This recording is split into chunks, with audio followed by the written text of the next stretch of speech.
Малай засад сургуу алга болоодсэн ISA хамтлагийн ахлагч Орил Эрдэнэ 2025 оны 4 сарын 24-ний өдөр бас барсан харилцаар гарлаа. Тэрээр Монголын хипхопын том төлөөлөл тодод байсан билээ. Rest in peace Орил Эрдэнэ. Металлогийн тоглогч Дэв Скоттийн тоглох эрхийг 2026 оны сарын 1-ний өдрийг хүртэл хасаж 2 сая төгрөгөөр торгосон байна. Хасаг үлгүүд багийн тоглогч манай дээд лигийн MVP аз 2-ыг 500 сая төгрөгөөр торгож нэг тоглолт үнжих шийдвэр гаргасан байна.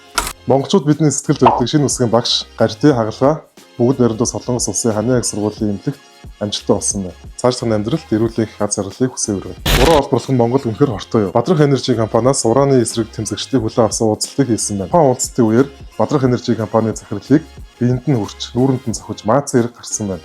Монголчуудаа жоо соёлтой байсан дэр юм шүү. Монгол болж бүтэж байгаа ганцхан зүйл байгаа тэр бол мэдээж Монгол цаг. IEM Melbourne 2025 тэмцээний плей-офф шалгасан байна.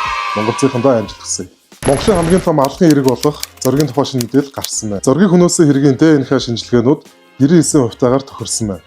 За магадгүй удахгүй энэ хэргийн талаар мэдээлэлүүд гарах байхаа. 6 сарын 27-28-ны өдөр Төв Цэнгэлдэг хүрээлэнд Улаанбаатар хотын иргэдийн баяр болохоор болсон байна. За бараг л нэг гандангийн гурилтай шил үзэгстэй болоо үед байх та.